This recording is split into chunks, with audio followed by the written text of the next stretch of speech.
আমাকে মারধর করতে থাকে। আমার মনটা অনেক ভালো। এত কিছু হয়ে যাওয়ার পরে এবার লাইলা আফার খুশি দেখে কে? আজকে আমার ঈদের দিন, আমি ঈদের থেকেও বেশি খুশি। লাইলা আফা লাইভে এসে বলছে সব কিছুর জন্য আলহামদুলিল্লাহ, ঈদ মুবারক। আমি এই দিনটার অপেক্ষায় ছিলাম, বলে লাইলা আপা। মামুনের দ্বিতীয় স্ত্রী মোহনাকেও মামুন ছাড় দেয়নি, বেদরম পিটিয়েছে এবং তার সব টাকা লুটেপুটে খেয়ে নিয়েছে, সব ফাঁস করে দিল মোহনা। তাই নিয়ে খুশিতে আত্মহারা আমাদের লাইলা আপা।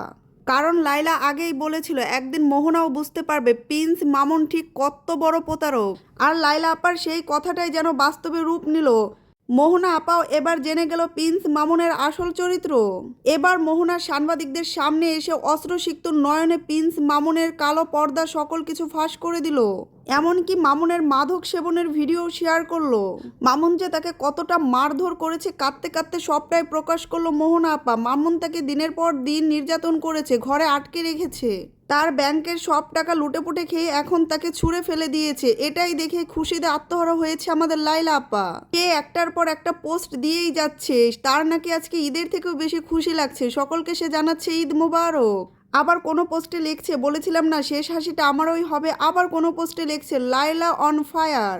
সত্যি লাইলার কথাই আজ সত্যি হলো। লাইলা বলে, আমি মিডিয়াতে এসে বারবার নিষেধ করেছিলাম প্রিন্স মামুন এবং তার পরিবার কতটা লোভী সেটা সবাইকে বুঝিয়েছিলাম। আমি বারবার বলেছিলাম প্রিন্স মামুনের চরিত্র খুবই খারাপ, ওর শুধু লোভ আর লোভ। ওর টাকা পয়সা খাওয়া হয়ে গেলে 1 মিনিটও লাগবে না মোহনা তোমাকে ছুঁড়ে ফেলে দিতে। আর আজ সেটাই সত্যি হলো। তুমি নিজেই মিডিয়ার সামনে সবটা প্রকাশ করে দিলে প্রিন্স মামুন আসলে কেমন লোক।